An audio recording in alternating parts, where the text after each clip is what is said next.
तस्करी the smugglers web एक crime drama series है जिसे नीरज पांडे ने बनाया है और इमरान हाशमी मेन रोल में है। कहानी मुंबई एयरपोर्ट के कस्टम डिपार्टमेंट के अराउंड घूमती है। सीरीज में ये दिखाया गया है कि जब सिस्टम ही करप्ट हो तो क्या स्मगलिंग को रोकना पॉसिबल है या नहीं। मुंबई एयरपोर्ट पर ज्यादातर कस्टम ऑफिसर्स और स्मगलर्स के बीच सेटिंग चल रही है। स्मगलर्स ऑफिसर्स को पैसों का हिस्सा देते रहते हैं, यानी ऑफिसर्स अपना काम ढंग से नहीं करते। सब कुछ स्मूथ चल रहा है, लेकिन सिचुएशन तब बदलती है जब प्रकाश कुमार को मुंबई एयरपोर्ट का असिस्टेंट कमिश्नर बनाया जाता है। उसी टाइम इलेक्शंस पास आ रहे हैं, इसलिए गवर्नमेंट चाहती है कि कस्टम्स डिपार्टमेंट ज्यादा स्ट्रिक्ट और अलर्ट रहे ताकि ऑपोजिशन को उंगली उठाने का मौका न मिले। बस यहीं से सीरीज का रियल गेम शुरू होता है, एक ईमानदार ऑफिसर वर्सेस पूरा करप्ट सिस्टम। प्रकाश कुमार उन गिने चुने ईमानदार कस्टम ऑफिसर्स में से एक था और उसका मानना था कि अगर सिस्टम गलत है तो उसे पूरी तरह बदलना होगा। सबसे पहले उसने मुंबई एयरपोर्ट के करप्ट ऑफिसर्स को सस्पेंड करवाया और फिर एक भरोसेमंद टीम बनाई।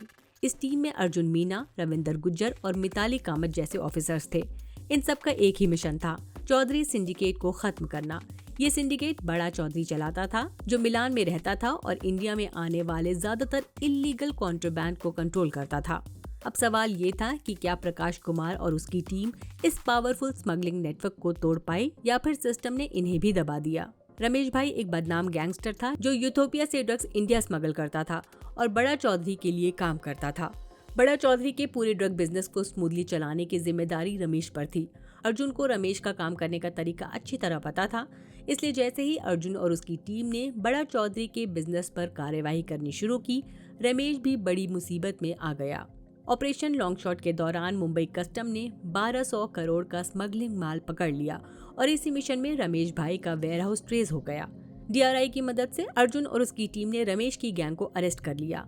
एयरपोर्ट के बाहर पकड़े गए चौधरी के 2 आदमियों से जब पूछताछ हुई तो पहले उन्होंने अनजान बनने का नाटक किया, लेकिन जब अर्जुन ने उन्हें टॉर्चर का वीडियो उनके घर वालों को दिखाने की धमकी दी तो उनमें से एक टूट गया और सच बोल दिया। वो चौधरी और रमेश के बारे में जितना जानता था उतना बता दिया, जिससे अर्जुन को लगा कि अब रमेश के घर रेड करनी चाहिए। रमेश की मां ने कहा कि वो घर पर नहीं है, लेकिन इन्वेस्टिगेशन जारी रही। घर से कोई सॉलिड सबूत नहीं मिला। तभी अचानक गोली की आवाज आई। अर्जुन ने देखा कि उसके यंग कलीग कुलवीर ने रमेश भाई को मार दिया है। कुलवीर ने बताया कि वो प्रेयर रूम पर नजर रखे हुए था और उसी दौरान उसे एक सीक्रेट रूम मिला जो बेसमेंट तक जाता था। वहीं रमेश भाई काफी देर तक छुपा हुआ था। नीचे जाते ही थोड़ी सी हाथापाई हुई और उस टेंशन में कुलवीर से गन ट्रिगर हो गई, जिसमें रमेश मारा गया। बाद में कुलवीर को अपने किए पर बहुत पछतावा हुआ। जब प्रकाश कुमार वापस आया तो उसे पूरे ऑपरेशन का तरीका बिल्कुल पसंद नहीं आया। उसकी गैर मौजूदगी में सब कुछ कंट्रोल से बाहर चला गया था। इसके बाद प्रकाश बैंकॉक गया, जहां उसे लगा कि वो किसी कॉन्फ्रेंस में जा रहा है, लेकिन वहां उसे पता चला कि बड़ा चौधरी खुद उससे मिलना चाहता है। बड़ा चौधरी ने प्रकाश को चुप रहने के बदले पैसों का ऑफर दिया, लेकिन प्रकाश ने सीधा मना कर दिया। इसी बीच जो स्मगलर पहले सच बोलने के लिए रेडी हुआ था, उसे उसके पार्टनर ने मार दिया ताकि नेटवर्क का राज बाहर ना आ सके। अब कस्टडी में हुई मौत को एक वेपन की तरह यूज किया जा रहा था ताकि जो ऑफिसर्स इस केस को हैंडल कर रहे थे उन्हें ही फंसाया जा सके और पूरा ऑपरेशन उनके खिलाफ चला जाए। शुरू में लगता है कि रमेश भाई की मौत हादसा थी, लेकिन बाद में क्लियर हो जाता है कि इसके पीछे बड़ा चौधरी का हाथ था। उसे एक बलि का बकरा चाहिए था जिसका मरना ऑफिसर्स को प्रेशर में डाल दे और वो पीछे हट जाएं। साथ ही वो रमेश भाई को जिंदा अरेस्ट होते हुए भी अफोर्ड नहीं कर सकता था, क्योंकि रमेश बिजनेस के बहुत सारे राज जानता था। एक इम्पोर्टेंट विटनेस का मरना ही काफी था कि अर्जुन और उसकी टीम थोड़ा स्लो हो जाए। ऊपर से बड़ा चौधरी ने ऑफिसर्स को धमकी भी दी, जिससे अर्जुन ने सोचा कि शायद इस बार स्मगलर्स को जाने देना ही बेहतर होगा। लेकिन जब कस्टम से गुजरते वक्त स्मगलर्स ने गुज्जर का मजाक उड़ाया तो वो अपना गुस्सा कंट्रोल नहीं कर पाया। उसने स्मगलर्स को मारा और सबके सामने उनका राज खोल दिया। तब बड़ा चौधरी को समझ आ गया कि धमकी काम नहीं कर रही। अर्जुन और उसकी टीम को सबक सिखाने के लिए रमेश भाई की गैंग ने गुज्जर को उसके फ्लैट में अकेला पाकर मार दिया। गुज्जर के फ्यूनरल में अर्जुन ने देखा कि कुलवीर फोन पर बात करते हुए मुस्कुरा रहा है। तब उसे शक हो गया। अर्जुन उसे पुलिस स्टेशन ले गया और कुलवीर को सच बताना पड़ा। उसने एक्सेप्ट किया कि बड़ा चौधरी ने उसे 1 करोड़ का ऑफर दिया था रमेश भाई को मारने के लिए, और उसने ये सोचकर डील एक्सेप्ट कर ली कि उसे एक गैंगस्टर को ही तो खत्म करना है, उसमें प्रॉब्लम क्या है। लेकिन असली वजह लालच थी। अब क्योंकि कुलवीर पुलिस के सामने कन्फेशन दे चुका था तो उस पर मर्डर का केस चलेगा और ज्यादा चांसेस हैं कि उसे अपनी जवानी जेल में ही गुजारनी पड़े। एपिसोड के आखिर में एक बड़ा ट्विस्ट सामने आता है। पता चलता है कि असिस्टेंट कमिश्नर प्रकाश कुमार खुद भी करप्ट था। फर्क सिर्फ इतना था कि जो ऑफिसर्स ओपनली कट लेते थे, प्रकाश उतना स्मूथ और स्मार्ट था कि किसी को कभी शक भी नहीं हुआ। प्रकाश को जब बैंकॉक में बड़ा चौधरी से मिलने का मौका मिला तो वो खुशी ही था। वो काफी टाइम से इसी पल का इंतजार कर रहा था। जो बार बार इल्लीगल माल पकड़ा जा रहा था वो असल में बड़ा चौधरी की अटेंशन लेने का तरीका था। प्रकाश उसे दिखाना चाहता था कि अगर वो चाहे तो उसके बिजनेस को कितना नुकसान पहुंचा सकता है, ताकि बाद में अपनी चुप्पी और इनसाइडर इन्फो की बड़ी कीमत लगा सके। बड़ा चौधरी भी इम्प्रेस हो गया। जिसे वो अब तक ईमानदार समझ रहा था, वही बंदा असल में दिमाग से तेज और लालच से भरा हुआ निकला, बिल्कुल उसके काम का। बाद में ये भी सामने आता है कि कुलवीर को रमेश भाई को मारने का आइडिया प्रकाश ने ही बड़ा चौधरी को दिया था। प्रकाश जानता था कि कुलवीर मजबूर और डेस्परेट है, इसलिए 1 करोड़ का ऑफर वो आसानी से एक्सेप्ट कर लेगा। प्लान बिल्कुल परफेक्ट चला गया। लेकिन प्रकाश के लिए सबसे बड़ी प्रॉब्लम अब अर्जुन था। अपने बेस्ट फ्रेंड गुज्जर की मौत के बाद अर्जुन रुकने को तैयार ही नहीं था। वो किसी भी हाल में बड़ा चौधरी को फौरन गिराना चाहता था। प्रकाश ने अर्जुन और उसकी टीम को पीछे हटने का ऑर्डर दे दिया। उसने मुकिम की कस्टोडायल मौत और गुज्जर और रमेश के मर्डर्स को रीजन बनाकर अर्जुन और उसकी टीम को फील्ड से हटाकर डेस्क ड्यूटी पर ट्रांसफर कर दिया। साथ ही उसने ये भी दिखाया जैसे वो उनका साथ नहीं छोड़ रहा और अर्जुन से कहा कि वो इस ब्रेक का यूज नया और बेहतर प्लान बनाने में करे।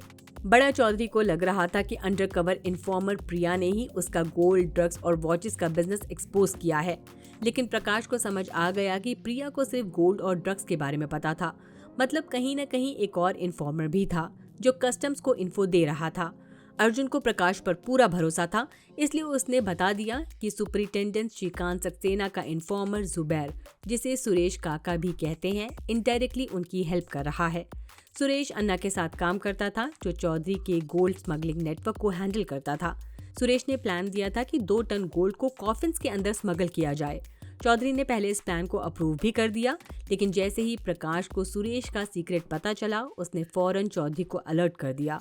चौधरी ने प्लान चेंज करके गोल्ड को डिप्लोमेटिक फर्नीचर के अंदर स्मगल करने का फैसला किया। प्रकाश ने खुद इंश्योर किया कि ये ट्रांसफर स्मूथली हो जाए, जबकि अर्जुन और उसकी टीम कॉफिन स्कैन करते रह गए और आखिर में उन्हें पता चला कि उसमें गोल्ड था ही नहीं। इन्हीं सब के दौरान प्रिया और अर्जुन के बीच धीरे धीरे रोमांटिक रिश्ता डेवलप हो जाता है, जब दोनों मिलकर एक करप्ट पायलट को पकड़ने की कोशिश करते हैं। प्रिया एक एयर होस्टेस थी और उसे पायलट शुभम कपूर से प्यार हो गया था। शुभम ने उसे यकीन दिलाया कि वो जल्दी शादी करेंगे और अपना घर लेने के लिए गोल्ड स्मगलिंग करना जरूरी है, ताकि डिपॉजिट के लिए पैसा इकट्ठा हो सके। अर्जुन काफी टाइम से शुभम पर नजर रखे हुए था। जब उसने प्रिया को कन्फ्रंट किया तो प्रिया टूट गई और उसने बताया कि उसे उसके फियांसे ने फोर्स किया था ये सब करने के लिए। फिर अर्जुन ने प्रिया को सच बताया कि शुभम पहले से शादीशुदा है, उसकी फैमिली भी है।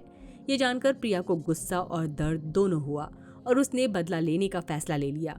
इसी वजह से प्रिया ने अर्जुन के लिए इन्फॉर्मर बनने का फैसला लिया और आखिरकार दोनों मिलकर शुभम को अरेस्ट करवा देते हैं। इसके बाद प्रिया बिना ज्यादा सोचे अर्जुन के साथ काम जारी रखने का डिसीजन ले लेती है, लेकिन इस बार उसका मिशन और भी रिस्की था। उसे अन्ना के बेटे से दोस्ती करनी थी और उनके गोल्ड स्मगलिंग बिजनेस के बारे में और डिटेल्स निकालनी थी। प्रिया ने एक परफेक्ट अंडरकवर इन्फॉर्मेंट की तरह काम किया। उसने राहुल का पूरा ट्रस्ट जीत लिया और ऑपरेशन लॉन्ग शॉट को कामयाब बनाने में इम्पोर्टेंट रोल प्ले किया।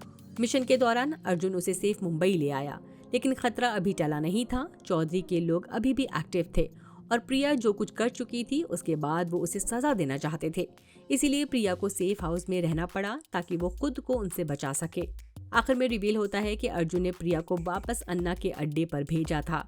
सच बोलूं तो थोड़ा अजीब लगता है, अन्ना या बड़ा चौधरी ने प्रिया पर फिर से भरोसा कैसे कर लिया, जबकि वो पहले उन्हें धोखा दे चुकी थी। लेकिन प्रिया ने उन्हें ये कहकर कन्विंस कर लिया कि उसके पास सुरेश से उगलवाने का तरीका है, इसलिए चौधरी और उसके लोगों ने सोचा कि ट्राई करने में क्या हर्ज है। असल में प्रिया के पास कोई स्पेशल टेक्निक नहीं थी। उसने बस झूठ बोलकर ये मैसेज पास किया कि जुबैर के लिए मदद आ रही है। प्रिया ने ट्रैकिंग डिवाइस पहना हुआ था और थोड़ी ही देर में आर्म फोर्सेस ने डेरा में बिल्डिंग पर रेड करके चौधरी और उसके सारे एसोसिएट्स को गन पॉइंट पर पकड़ लिया। इसी के साथ साथ कस्टम्स डिपार्टमेंट की एक्सटर्नल एजेंसीज ने जो इन्फॉर्मेशन इकट्ठी की थी वो फॉरेन इंटेलिजेंस एजेंसीज के साथ शेयर की। इसका नतीजा ये हुआ कि अलग अलग देशों में फैले चौधरी सिंडिकेट के वेयरहाउस पर रेड हुई और सब अरेस्ट हो गए। आखिरकार चौधरी सिंडिकेट पूरी तरह एक्सपोज हो जाती है, और क्योंकि उनका बिजनेस ग्लोबल लेवल पर फैला हुआ था, इस बात के चांसेस बिल्कुल नहीं बचते कि बड़ा चौधरी अपने पैसों और पावर के बावजूद बच पाए। अगर अर्जुन की बात करें तो जब उसे कॉफिन में गोल्ड नहीं मिला तो वो बहुत मायूस हुआ, लेकिन थोड़ा सोचने के बाद उसे समझ आ गया कि जब चौधरी को पता चल चुका था कि सुरेश मोल है तो उसके प्लान पर चलने का कोई रीजन ही नहीं था। श्रीकांत सक्सेना को भी पता लग गया था कि उसका इन्फॉर्मर कॉम्प्रोमाइज हो चुका है और उसने अर्जुन को ये बात बता दी थी। साथ ही ये उम्मीद की थी कि अर्जुन किसी तरह इन्फॉर्मर को सेफली वापस ले आए। इसी बीच अर्जुन ने नोटिस किया कि एक और एयरक्राफ्ट लगभग उसी टाइम लैंड हुआ था। चेक करने पर पता चला कि उस फ्लाइट से डिप्लोमेटिक फर्नीचर आया था जो पहले ही वेयरहाउस में स्कैनिंग के लिए भेज दिया गया था। चौधरी का ट्रस्ट जीतने के लिए प्रकाश को खुद इस वैल्यूएबल कंसाइनमेंट को क्लियर करना था और लगभग वो अपने प्लान में कामयाब भी हो गया। लेकिन प्रकाश की सबसे बड़ी गलती ये थी कि उसने अर्जुन को अपनी टीम में रखा। उसे लगा था कि वो यंग ऑफिसर को इजीली आउटस्मार्ट कर लेगा, लेकिन अर्जुन बिल्कुल सही टाइम पर सही जगह पहुंच गया। जब प्रकाश ने अर्जुन को वहां देखा तो उसने कैजुअली बोल दिया कि डिप्लोमेटिक कार्गो बिल्कुल सेफ है और स्कैन करने की जरूरत नहीं। प्रकाश ने काफी अथॉरिटी के साथ इंसिस्ट किया, लेकिन अर्जुन माना ही नहीं। आखिरकार अर्जुन ने जानबूझकर क्रेन से लटका हुआ डिप्लोमेटिक कार्गो गिरा दिया और जैसे ही वो जमीन पर गिरा हर तरफ गोल्ड बिस्किट्स बिखर गए। यहीं से सब कुछ क्लियर हो गया। आखिर में अर्जुन की वजह से प्रकाश का असली चेहरा पूरी टीम के सामने आ जाता है। प्रकाश पहले तो बहाने बनाने की कोशिश करता है, लेकिन कोई भी बात टिक नहीं पाती। फिर वो ईमानदार ऑफिसर्स को इमेच्योर बोलकर उन्हें नीचा दिखाने की कोशिश करता है, लेकिन मिताली उसे जोर से थप्पड़ मार देती है और उसके बाद प्रकाश चुप हो जाता है। ये अर्जुन के लिए कोई नई बात नहीं थी। अपनी जॉब में वो पहले भी ऐसे कई लोग देख चुका था जो ऊपर से बहुत ऑनेस्ट और फेयर बनते हैं, लेकिन असल में उनकी ईमानदारी की एक कीमत होती है। इसलिए चाहे अर्जुन प्रकाश की रिस्पेक्ट करता था, लेकिन उसके लिए ड्यूटी सबसे ऊपर थी। और जब प्रकाश ने उसे अपना काम करने से रोकने की कोशिश की तो अर्जुन ने बिना हिचकिचाए उसे इग्नोर कर दिया और अपना फर्ज पूरी ईमानदारी से निभाया। अर्जुन और उसकी टीम की लगातार मेहनत की वजह से चौधरी सिंडिकेट का केस हेडलाइंस बन जाता है। मीडिया और आम लोग लिखते हैं कि कैसे मुंबई कस्टम्स ने गोल्ड स्ट्राइक कर दी। इतने बड़े ग्लोबल लेवल पर एक्सपोज के बाद ये माना जा सकता है कि अर्जुन को असिस्टेंट कमिश्नर की प्रमोशन मिल सकती है।